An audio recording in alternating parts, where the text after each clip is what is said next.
सारी तारीफ खुदा के लिए है। इस सीडी में हम इंग्लिश कॉन्वर्सेशन अंग्रेजी वार्तालाप सीखते हैं। अंग्रेजी वार्तालाप सीखने में क्या कठिनाइयाँ आती हैं और स्पेशली फॉर हिंदी माध्यम से पढ़े हुए लोगों को अंग्रेजी बोलने में क्या क्या कठिनाइयाँ आती हैं, जहाँ तक हो सके मैंने इसका खोज करके मेरे सीडियों के प्रोग्राम में लाया हूँ। अब भूतकाल से चालू करते हैं।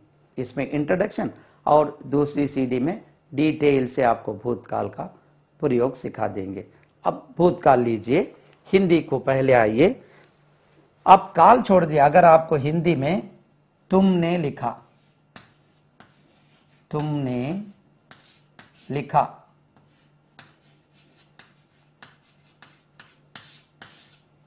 ये एक वाक्य हुआ, तुमने लिखा, ठीक है। इसको अंग्रेजी में यू रोट कहते हैं। ये रोट क्यों कहते हैं हम पीछे सीख लेंगे। इसका मतलब ये नहीं कि हम ऐसे ही लिख दिए, क्यों रोट आया, यू राइट क्यों नहीं आता, यू रिटन क्यों नहीं आता, वो भी हम देख लेंगे। यू रोट, तुमने लिखा। जरा देखिए, हिंदी में दो शब्द हैं। बात ये एक बार अगर समझ जाओगे, जो हमारा कोर्स लेके जो भी पढ़ते हैं उसमें से 95% ऑफ द पीपल, 95% लोग दूसरों को सिखा सकते हैं जो हम हमारी सीढ़ियों से सीखेंगे। तो देखिए, दो शब्द हैं, एक वाक्य में दो शब्द हैं, तुमने लिखा। अंग्रेजी में भी दो, यू रोट। जरा ध्यान दीजिए, और एक शब्द मिलाते हैं हिंदी में, तुमने पत्र लिखा। इधर लिखता हूं, तुमने पत्र लिखा। एक शब्द मैंने लगा दिया, पत्र लिखा।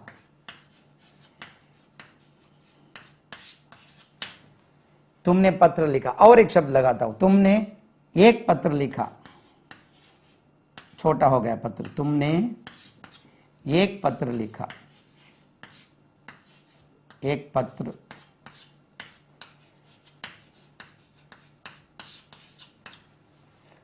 फिर एक शब्द लगाता हूं, और एक, तुमने कल एक पत्र लिखा। तुमने कल एक पत्र लिखा।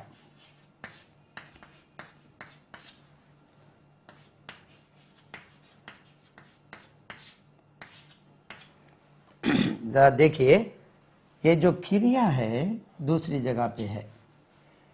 मैं ऐसे ले लेता हूं कि हिंदी क्रियाएं जो हैं, हिंदी क्रियाओं में मेहमान नवाजी इस तरह कूट कूट कर भर दी गई है कि शब्दों की शक्ल में जितने भी मेहमान आते जाएंगे तो क्रिया अपनी जगह से हटकर पीछे चली जाती है। देखो, और एक शब्द आ गया, क्रिया तीसरी जगह पर चले गई। मैंने पत्र लिखा, और एक शब्द एक लग गया, मैंने, तुमने लिखा, तुमने पत्र लिखा। और एक शब्द, तुमने एक पत्र लिखा। और एक शब्द, ये तीसरी जगह पे क्रिया आ गई। तुमने कल एक पत्र लिखा, चौथी जगह पे। तुमने कल शाम को एक पत्र लिखा। तुमने कल शाम को अपने मामा को एक लंबा सा पत्र लिखा।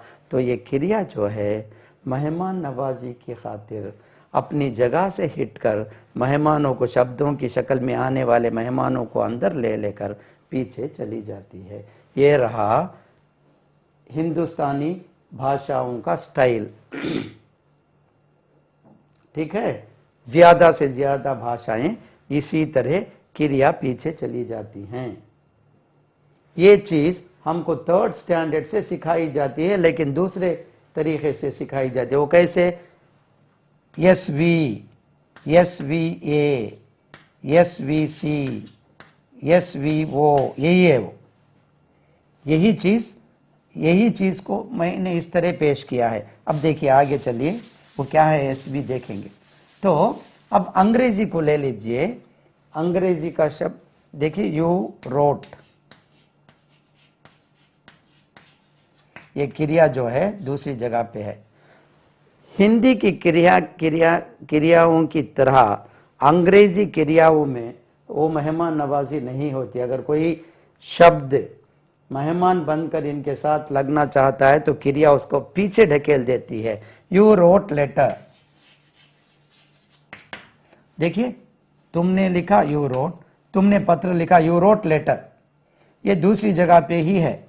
फिर एक यू रोट ए लेटर, दूसरी जगह पे ही है। रोट अपनी जगह से बिना हिटे अटल टिक कर दूसरे शब्दों को पीछे ढकेलता है। You wrote a letter yesterday, yesterday, ठीक है ना, you wrote a letter yesterday.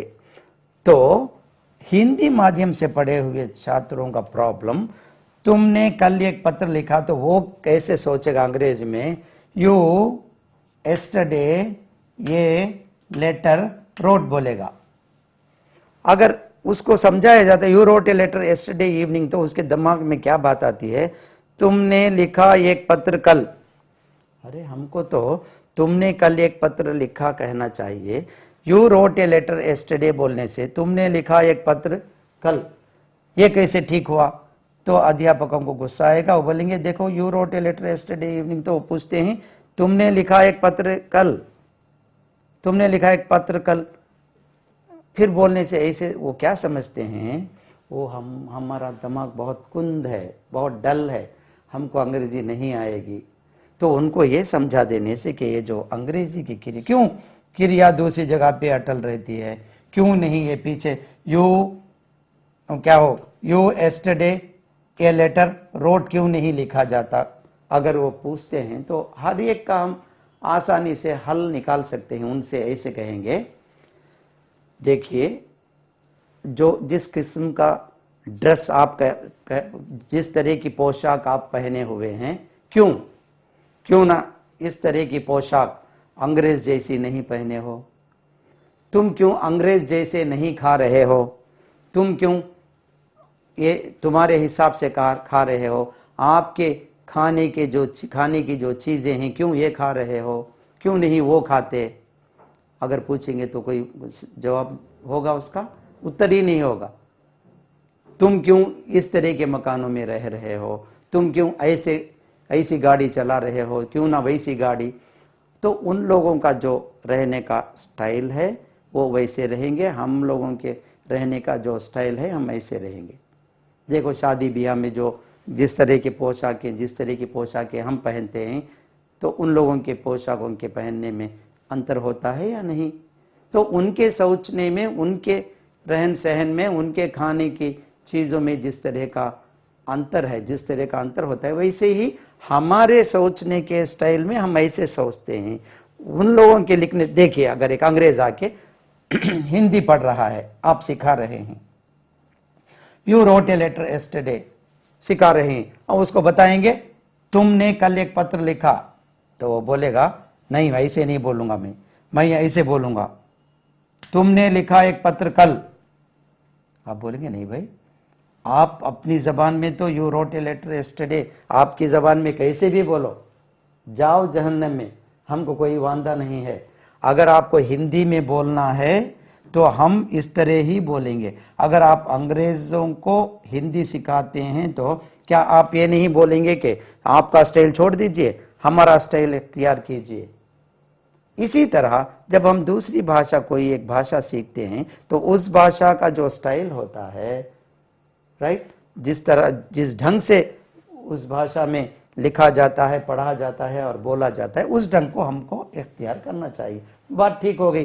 तो अंग्रेज को सिखाते वक्त पे अगर अंग्रेज बोलता है तुमने लिखा एक पत्र कल, हम बोलेंगे नहीं ऐसे नहीं, तुमने कल एक पत्र लिखा। तो अंग्रेजी के सोचने में ये ढंग है और हिंदी के सोचने में ये ढंग है। बात ठीक हो गई।